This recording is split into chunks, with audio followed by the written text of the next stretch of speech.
Shake what? Shake what? Hey. Shake it, mama. Shake what? We're happy for you. Welcome everybody to the CAPP. It's the BIGTROBB. Shake what? Kicking up in your speakers, knocking a hole up in your trunk. In your face, Milwaukee! Thank you. What's next? Let's crown champions of the world. Yeah, let's talk about we did Offensive Player of the Year. We haven't done Defensive Player of the Year. Let's hit on that one. Giles Merritt. Yeah, Myles Garrett's a favorite. He led the league in pass rush win percentage. He did not have the most sacks. That was T.J. Watt, who is in this conversation as well, and he is also a finalist. 19 sacks is an amazing number. Myles Garrett, though, is the leader of what was ultimately the best defense in the league. Many people will choose him. I kind of like Max Crosby, Paul.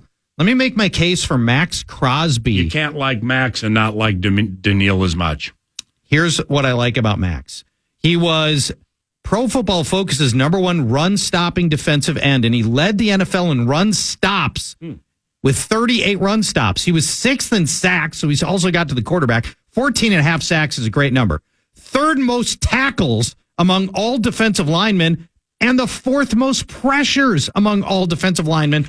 94 of them for Max Crosby. I love that he's great against the run. It's not just flashy sack totals. He doesn't take any time off. He plays for a team that never gets any respect in the Raiders. If you took Max Crosby off the Raiders, they would be a disaster. Yep. So important to that defense.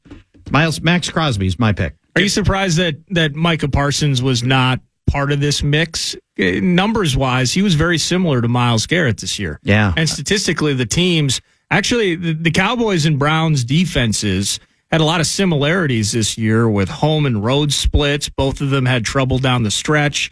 I'm just kind of surprised because I love your Max Crosby take. I think it will be Myles Garrett, but I'd prefer Max. If it were up to me and I was voting, I'd vote for Max. I was just kind of surprised that Parsons he just disappeared from this conversation down the back end of the season. Yeah, agreed. And, not only that, but, I think there's a chance that, if I remember correctly, Deron Bland from the Cowboys may have been a finalist for this. Well, how about those pick sixes, though? What was it, 5 or 6? Yes, he set the record. Was that early in the year? It was about midway through. Yeah. And it was to the point, it was kind of like, the great players. In 1998, towards the back end of the season, what Randy Moss is going to do, and they couldn't stop it. You knew that Deron Bland was going to gamble and try and take one to the house, and teams still threw it that way. At one point, just for the sake of not being the team in which he could set a record against you, you'd stop doing it. I forget who it was. It was in Dallas. But he hooked one and went to the house with it. But Myles Garrett and Max Crosby, for me, probably the two most impactful. And Crosby, what's so impressive is, Myles Garrett has some playmakers on that side of the ball. Exactly. Among him. And Max Crosby kind of on an island out there and still able to do it. We witnessed the wrath of Max Crosby in Vegas during the Vikings game. And he's the right choice, but he's not going to win. Comeback Player of the Year. Is DeMar Hamlin prohibitively favored? He is prohibitively favored. That's unbelievable. I just think, and obviously we're glad he's alive. It goes without saying. But right, you don't have to say that. To win, don't you need to play more than 17 snaps in the regular season? I just think, at some point, you got to be able to play the game and be on the field to win Comeback Player of the Year. Agreed. And so I'd take Joe Flacco or Tua, who also is a candidate here. Remember Tua's season last year, all the concussions and the head injuries and everything. He came back and played great. The Flacco thing's unbelievable. 323 yards per game. Number one. Puts him number one in the NFL by a mile. And granted, it was only 6 games. Amazing stories. Comes off cold off the bench. He's the 4th quarterback to start for Cleveland. They win all those games with Flacco.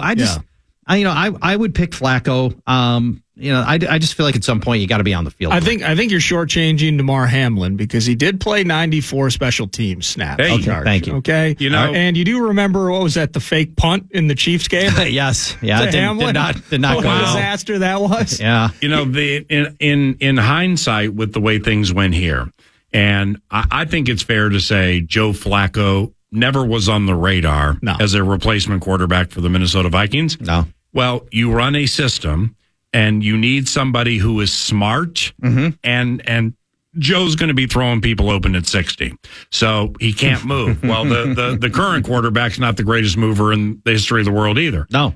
I mean, instead of Dobbs, with Mullins down with the back, Flacco would have been an unbelievably good, maybe short-term, but good replacement here, specifically when Jefferson comes back. I know. Well, here's what I'll ask, though. If we can go back in time and try to just go back to that moment Kirk goes down, because I heard a lot about that, and I'm all about critiquing draft picks, in your notes charts. We probably won't do it today, but kind of looking back on 2023, a year ago this time, and thinking about some of the moves that were made, bringing in Byron Murphy, the contract for Marcus Davenport, et cetera.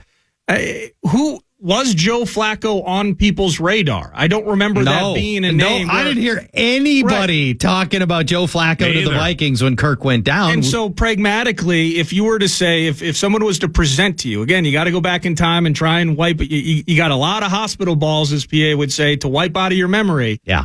Would you pragmatically put Dobbs against Flacco, Dobbs starting games, albeit not great results in Arizona, versus guy on the couch raising family? Yeah. I can't imagine a scenario in which you would pound your fists on the table for Flacco over Josh Dobbs. Well, I can, because Stefanski had Dobbs.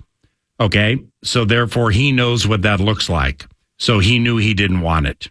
So maybe at the last, maybe when Dobbs became available and his quarterbacks were going down, if you believe, because it's been either written or said that he wanted Dobbs, he might have made a run for Dobbs, and Dobbs, either the Cardinals chose the Vikings or whatever. Dobbs ended up here. Now, so Josh was with Cleveland, and they ended up with Joe, who was completely off the radar. Ain't no doubt about that. A couple of things. The right-hand man for Kwesi Adolfo-Mensah here, Ryan Grigson, his brother is a higher up in personnel with the Arizona Cardinals. All right, so now all of a sudden we got one phone call and we can start having a conversation that's different than having it with other teams. So you feel you got an in with Dobbs. But it's Andrew Berry with like Stefanski or whatever, what we have here and what other teams have, is that's part of the job, is to find the ones who are on the sinkhole who might give not only you a chance, but the way you want to run things a chance. Yeah. And so therefore, when I say, well, I can, it's because it became so abundantly clear through the euphoria and the adrenaline and everything that Josh Dobbs could not run this system. And it was driving the coach crazy. And it was even after the Atlanta win and the Dobbs delirium. I'm recording X's and O's with Kevin O'Connell, and it's nothing but delirium. And what can you do with Dobbs? Well, when Dobbs ran in for a touchdown, TJ Hawkinson was the system play wide open in the middle of the field, and that's where the ball was supposed to go. And, Kevin made it sound in very, very respectful fashion that this done this way has a very, very short life existence, because the play was designed for this to happen. It happened. It wasn't even looked at. And so therefore, Flacco is we'll say Flacco because that's the name, but a quarterback like that, it's as we played these games and Jaron Hall came in and everything, it was abundantly clear that Kevin and the system, which works, and Jefferson's back, and you got some high-end skill guys, and the O-line for the most part was good, that a quarterback like that was what they needed to execute it the way the coaches wanted it executed. Yeah, totally. So hopefully that answered the question. No, it answers the question, but it's still, they trade Dobbs away from Cleveland this last preseason, and he's starting games for the Cardinals. And Deshaun goes down maybe a week or two prior to Kirk going down. Yeah. So him not making, he traded Josh Dobbs because of Dorian Thompson-Robinson. He traded him to give him that shot. Now, by the time DTR, as they call him on the shores of Lake Erie, comes up sour. Yep. The Vikings are already in. So I don't know if the timing really works out there. Maybe I'm sure somebody knows out there how many conversations were had when Deshaun first went down. And then it's, well, Dobbs is our guy right now because Kyler's not back yet. Yeah. A couple of weeks later, the Cardinals are in a better spot to throw Clayton Tune out there to the Wolves and then bring Kyler back into the mix. Yeah. I just think from a timing standpoint, again, I'm with you that Flacco fits better. If you're going down the road of if people are getting loud saying, look what just happened, he fit better than him.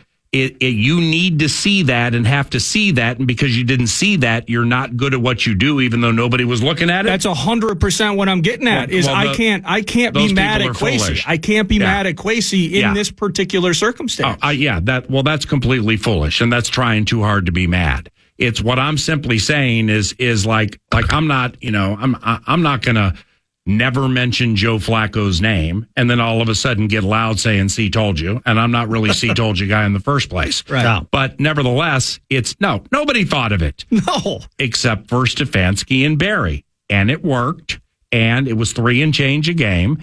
And they play differently than the Vikings do. They're more of a run-first team that had to adjust as much, if not more, than the Vikings. Yeah. And Amari Cooper was on one leg for about the last month and a half. Freaking Jerome Ford. I mean, it's like the Kubiak Stefanski offense from the Steve Slaytons through the Arian Fosters, through Dalvin out of the mix, Latavius Murray. Mm-hmm. You go down that line of running backs, just making it all work. Right. Well, when the Vikings made the move for Dobbs, and I mean, if we're going to do some revisionist history here, it's when they brought Dobbs in, and I got into his games with Arizona.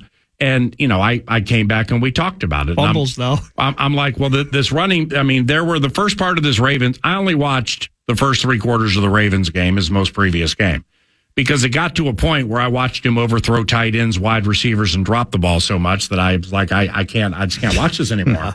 I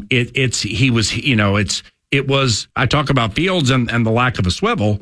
I mean, it was the same thing, but there's the running thing worked under the cover of darkness. So, 4 days and whatever caught Atlanta off guard. But I just learned whether it was on the radio or not with O'Connell and talking about Hawkinson being open to win the game, but Dobbs ran it in, and I'll just never forget what Kevin said. And it's not, it doesn't need to be shared, but it was just, that's the play. And over the long form of play after play after play after play after play after play, if you keep doing it this way, it ain't going to work. Right. And then they came out of the bye, and I'm like, all right, well, you got some extra time to craft some stuff, some run pass for Josh and things at which he's really good. Not enough time. But it's there could have been enough time. But another layer of it that I didn't think about, and if people thought about it, great. I didn't. Is okay, well, these plays that we run that work in the passing game and in the running everything, it's not easy to memorize the play in the first place. Okay, so you get the play down, but you don't run the same play every week. You set up 2 over here, 2 over there, this motion, that motion, and we've seen that. Oh yeah, he did it differently this game. So these players have so much put in front of them from a memorization standpoint. Let's just go ahead and put in an additional 30 run pass option plays. I mean, that sounds like false start after false start. It sounds like ineligible guy down the field after ineligible. Well, Kirk showed that as well. It's what I'm saying? He came in and he had to learn. It's like learning high level math, but you don't have the context or the fundamental platforms underneath it. So you're trying to do certain things that ultimately in a vacuum for a play, you can do it, but your inability to master it via understanding why things are happening, you're going to fail all the time. But this beautifully said, and you had something to say? Well, broadly about this, I think how much do you put on Kevin O'Connell for not finding ways to put together an offense that meets the limitations of the quarterbacks that came after Kirk, right? It just doesn't work that way. It just, in a short amount of time, with players that don't have the skill set that meshes with what you've put together. And by the way, it works really well. And now you got Jefferson back with the good rookie. Hawkinson's not hurt yet, and all that. It just, it's interesting that you lay it out like that. Well, I mean, we saw enough of Dobbs and at Denver, and he can't pass. Okay, that's it. He cannot consistently throw the ball to be a starting National Football League quarterback. And I can't say that after the Atlanta game, when we were all getting a little dreamy early, some of us were like, wow, I mean, seriously, if we're going to get a quarterback 3 years, $22 million, and he actually works, I mean, let's think about that. Right. So that was like 4 days of conversation. Josh Dobbs, into his 8th year from Tennessee now, he can't throw consistently well enough to start in the NFL. And now we were the latest to learn that. Pittsburgh had seen it, Arizona had seen it, Cleveland had seen it, Tennessee had seen it. Okay, so yeah, we saw it, but they were in a tricky spot, and they squeezed as much out of it as they possibly could. I think this entire philosophical conversation we've had, and I touched on this a little bit earlier in the week, not meshing it with last year, but Jaden Daniels, the LSU quarterback. All right, unless what you do here, which again is good, it's O'Connell's play calls and the scheme and the staff. It's very good. When all the components are rolling, it can be very high end good. And particularly when Kirk is your trigger man. Yes. And you had a running back in Dalvin Cook in what could be his last dynamic year, where the play action had a little more merit or a little more respect to it than it did last year. Dalvin can catch it better than the other guys, stuff like that. All right, so that to advance the conversation, that's something at which they'll have to look. Maybe Ty Chandler's going to end up being the guy, and end up being what you don't have to be Dalvin, but just be what Dalvin was to 2022, right? And I think they can get there. Well, Kevin and the philosophers and those who craft this, they're going to have to change. If you find your way to Jaden Daniels, that is not a system quarterback. Okay, Drake May can run a system. Caleb Williams is kind of in between because of his athletic ability. But Drake May, for Kevin O'Connell's offense, Drake May is the one you want. If you're going to talk those top three, that is stone cold, absolutely the one you want. Jaden Daniels, and from his days at Arizona State University, and he was ballyhooed. Now, when and you can find this online, when he left there, it wasn't the most glorious departure in the history of departures, all right? So there were some who actually were very happy to see him go. So he went to LSU and he took off. It's Daniels plays, and it's not bad to have somebody who plays like Patrick Mahomes, but Patrick Mahomes is not a system quarterback, okay? You're not going to pigeonhole him into something because of limitations. So with Jaden Daniels, you can go ahead and put him in this thing, and he has a swivel, and he has a wonderful arm, and he runs like the wind. He's super athletic. It'll take 2.5 games for him to break that system and go willy-nilly and run, and it may work. But what's the shelf life with the way they run it? So off what you said, if the Minnesota Vikings covet and just love Jaden Daniels, I believe there will have to be philosophical changes that are made by the head coach with the way games are called to best amplify what your centerpiece, your quarterback, does best. And it kind of ties into Dobbs a little in that well, what you said, okay, I can see what you're saying. That's not the guy with whom to do it. The other guy, the LSU kid, would be the guy where you got to change things. There's pride goes before the fall, or pride may be too strong of a word here, but you've put something together that you now know works, but now we got this. Well, you have to change yourself along with getting this quarterback to mesh with everything that's going on. You know what I mean? I think first and foremost, your coaches good coaches adapt their schemes to the talent that they've got on their roster. And so whether it's Drake May or Jaden Daniels or Michael Penix or whoever you've got, it's up to you, coaches. Go find a scheme that works for your guys and puts your guys in the best spot to succeed. Yeah. I think that's the first, is the first criteria. To some degree, your players have to mold into what you need them to do as well. But I think first and foremost, it's on the coaches.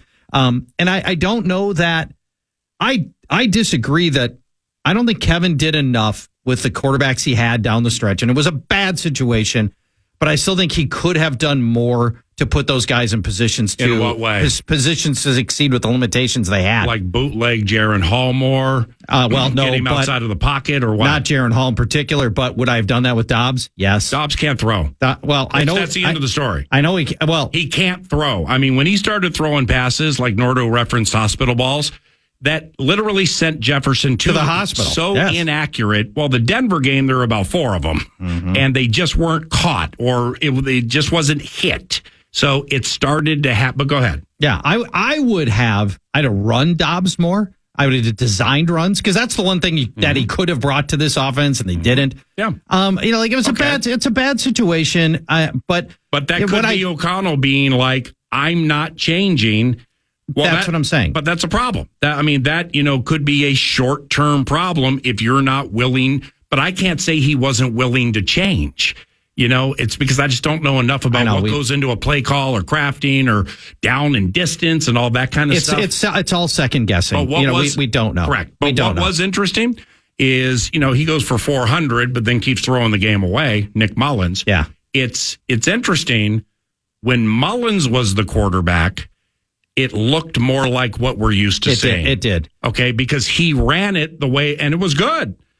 So Kevin could be like, okay, well, this guy comes in and he's not as good as 8, and and this is who he's been all of his career. I mean, Nick has gone for high 3s, low 4s, and you're right in it, and then bam, other team gets it, and it was just like right to him, and then it does it again. So, and I love Nick too, man. I just don't, those are the past performances, but it's the way things are crafted.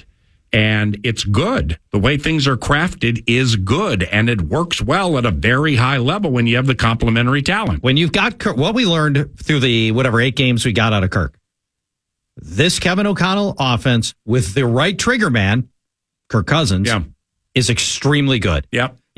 Again, and listeners already know this, at the time Kirk went down, he was leading the league in yards and was tied in touchdowns. Yep. And Madison, and with all due respect, Madison was pulling a sled. For sure. And the other kid couldn't pick up the blitz. And they still were getting up and down the field and beating the Niners on Monday Night Football. Yep.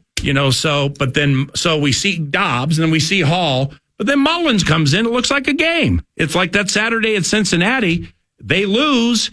For myriad reasons, but it looked like what Minnesota Vikings offense is supposed to look like, and it was good. Yeah, minus the picks. Cash thing right now. The Fan and the Big Ten basketball tournament. They want to help you out. Maybe put $1,000 in your hand via the National Cash Contest. Go to KFAN.com, enter the keyword pay, P-A-Y. Keyword is pay. On the Fan.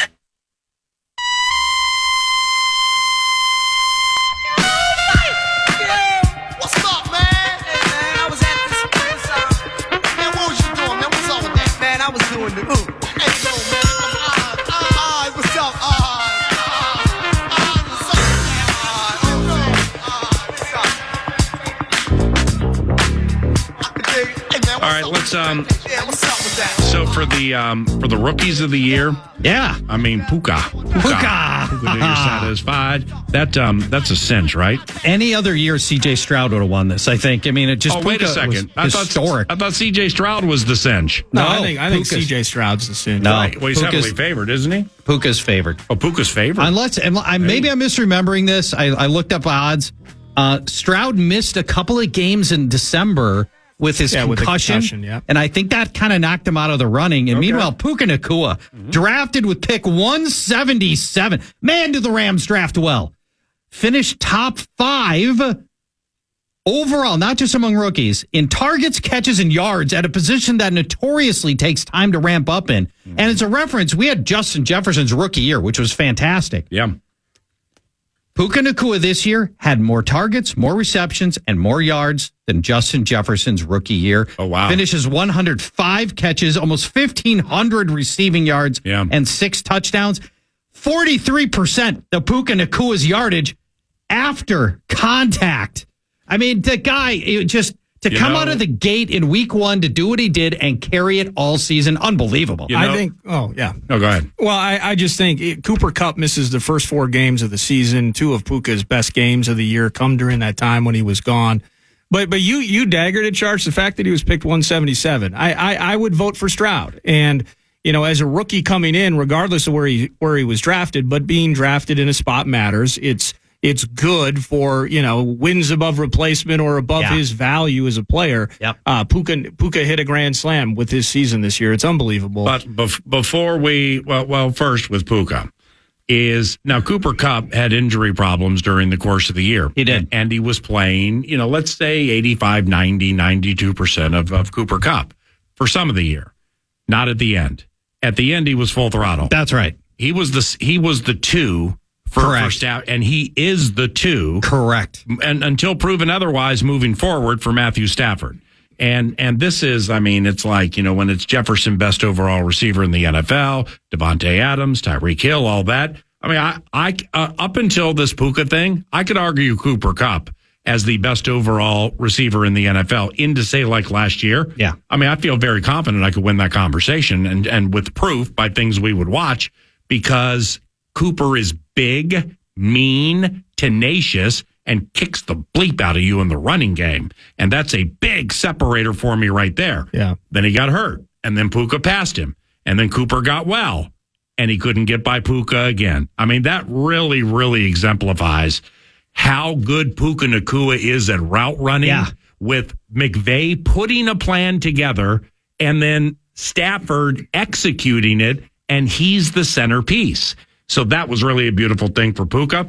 But when you say the Rams draft so well, let's pump the brakes on that a little bit. They haven't had draft picks. They've only had like 2 draft picks in the last 5 years. But they never pick at the top of the draft. Right, that's cool. But they find players. Well, yeah, like who? Now last year they hit on a couple. Okay? They did. They got Nacua, but their second best pick is actually, in sneaky fashion, I think low-key should be a defensive rookie of the year candidate. Yeah, the inside guy. Kobe Turner. Yeah, the one who's like, everybody's watching Aaron Donald, and then it's like, who's this guy next to him with 9 sacks? I think I had like 9 sacks or something. A Wake Forest defensive tackle, 89th overall, 3rd round, Kobe Turner.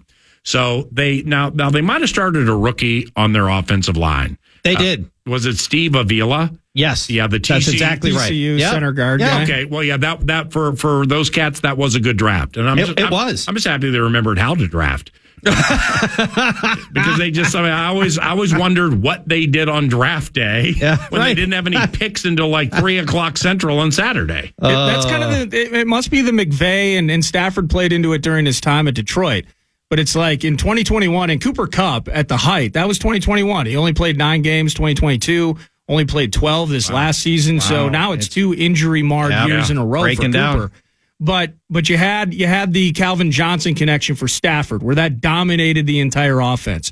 Cooper Kupp dominated the entire offense. Now Puka is kind of taking that, although Kyron Williams, it feels like the first time the Rams have had a running game in 2-3 years. So wait, he's not a rookie, right? No, he was not a rookie, sophomore. Okay. Yeah. But then now we've seen the same thing over 2 years with Justin and the dominance of a singular player. It's just interesting within how McVay does things in LA and now how we've seen it with KOC, where if you find that one player, that one button that constantly works, and you push it until you can't, until your thumbs hurt, it seems like, with that offense. So Kyron Williams, okay, he came into the league 2022 with the LA Rams. Yep, didn't do much in that rookie year. Probably he's a 5th round pick. They're on fire. You're right. They're on fire. After they won the Super Bowl and finally started getting picks, they're on fire. Well, specifically offensively, but they found that beef eater to complement Aaron Donald. That's a very nice pick. It's, that is a model for what the 2022 Vikings did, and then they lost the playoff game, but they won 13, is Kyron, Dalvin, Puka, Cooper, Justin Jordan, Hawkinson, Higbee. Hawkinson better at most things than Higbee. And then offensive line, so Whitworth retires. So Darisaw is going to win that conversation. Yeah. But then you go through the rest of it, and I just don't know enough about their offensive line, but obviously it's pretty sound.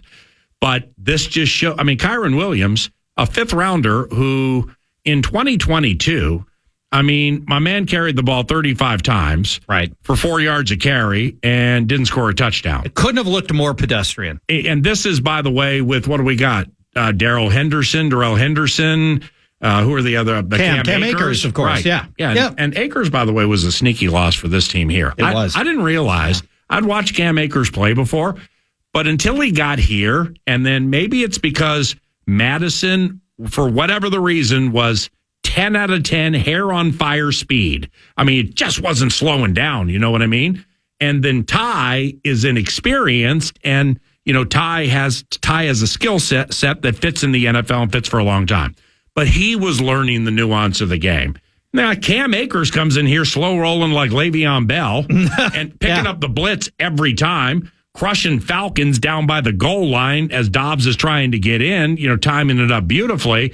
Cam Akers was better than I thought, when he got here with the overall game. But nevertheless, this just shows you that Ty Chandler's a perfect example.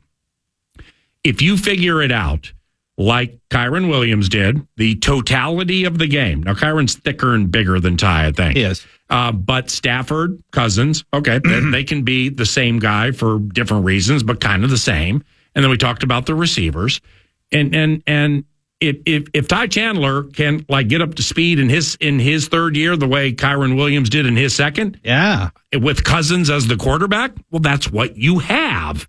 The offense, the way they run it with that middle zone and the yards after catch and everything. So, wow, you're right. They have drafted pretty well the last couple of years for the Rams. Yeah, and the Rams they've made the most out of those low round draft picks, and now they're past that bubble, Paul. Yeah. And there's a playoff team, and they've stayed relevant despite the fact that they went all in. They got their Super Bowl. They gave up those picks, and now they're back. Awesome they got their picks. Year. Yeah, they got their picks back. Awesome work this year because of the injuries through which they had to navigate. When you've got a head coach as good as Sean McVay, it makes so many things better. Agreed. Yeah, it helps a ton. Actually, Williams and Ty Chandler is 2 inches taller than Kyron Williams. He seems thinner. And according to Pro Football Reference, they weigh the same. Okay. 194. I thought Kyron was thicker.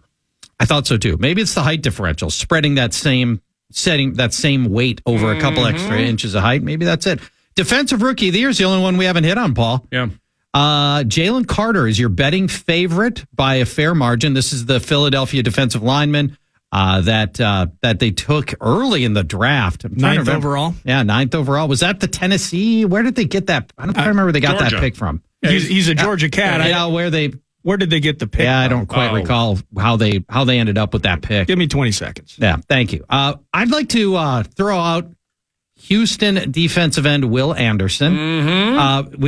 Some gaudy pass rushing numbers, but also great against the run. He finishes top 10 in most run stops and most tackles in the league. Not just the rookies, all players. 7th in run stop percentage, 10th in run stuffing overall for defensive ends. And by the end of the year, Houston had the best run defense in the league. Wait a second, Mike, because they announced the Defensive Rookie of the Year finalists within the last week, and I missed it. Kobe Turner is a finalist. How about that? Well, I didn't know that. Yeah. Yeah, so the beef eater for the Rams complimenting Donald with all the sacks, he's a finalist. He's a Good for finalist. him. Yeah, absolutely. Devin Witherspoon, a finalist. Yeah, I like the him. slot cornerback for the Seahawks. He was very good as well. I like him. I'd go Will Anderson. Jalen Carter's the favorite. Yeah, Will Anderson's the right answer. There's a trade salad that took place with Philly, who initially was at 10 because of a trade involving New Orleans, but then they swapped with the Bears. So let's just Philly had the 9th pick. I'm just trying to remember, how did Philly, coming off a Super Bowl year, end up picking 9? Right. But yes, they get Jalen Carter. It was, we'll remember, because we talked this a million times last April, last March. People thought Jalen Carter was going to be the first player taken in the draft. Yeah.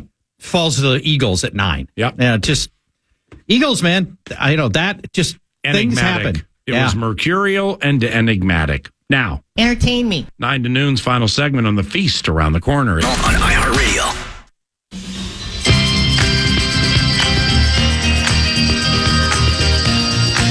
All right, boys.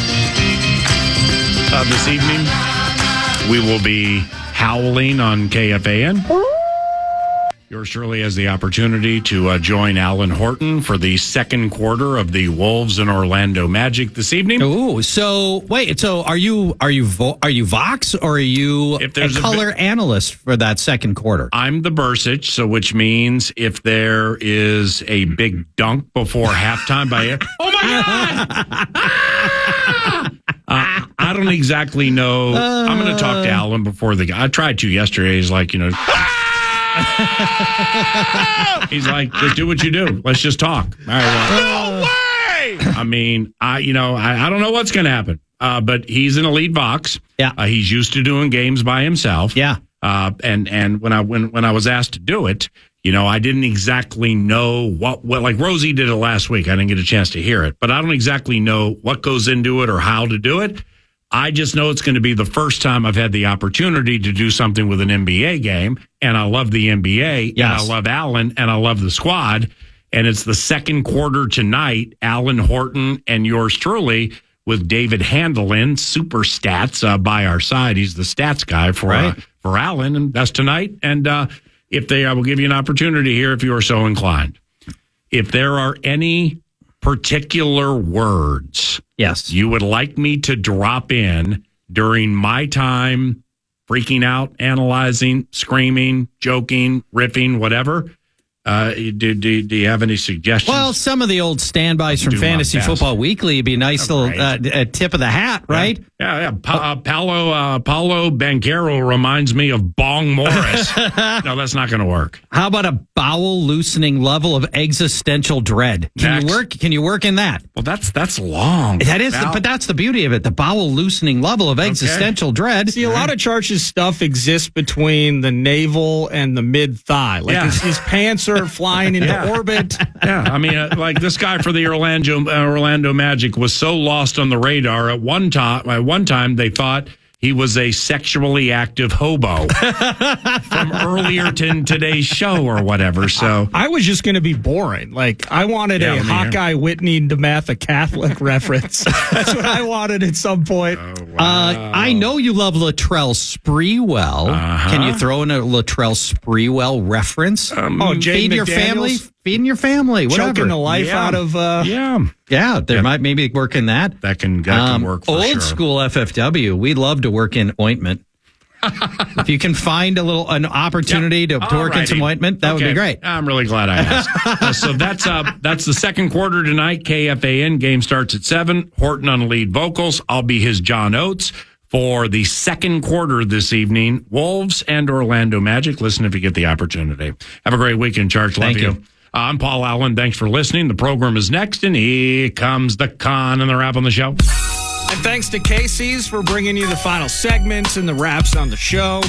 Make sure you sign up for Casey's Rewards, by the way, whether it's for deals on coffee, other foods, fuel, everything. Casey's has got it all. And, of course, the one single topping large pizza, buy that at full price. You get a second one half off with the code BOGO. It's a full-strength feast, but we're playing hurt. PA's putting stress on that pressed dress shirt. Back's out of whack, and old people are tired. While talking about the Vikes, so mucky and so mired. Man, the bit with bad with Dobbs. Simple statement elicits head nods and bobs. More sorrow than glory with Nick Mullins. We're watching Flacco in Cleveland, and we're all left sullen. Super Bowl full of possibilities while we're here lamenting bad memories. Wolves giving some of that hope that we seek. And hey, at least the Wild couldn't lose a game this week. And speaking of the Howl, tonight more, not less. PA on the radio call. He's versatile in the business. Now he didn't get his degree from Wharton, but second quarter, hear him on the Fan with Alan Horton. My ding-a-ling, my ding-a-ling. Podcast today's Paul, or listen back to previous show and interviews by going to the iHeartRadio app,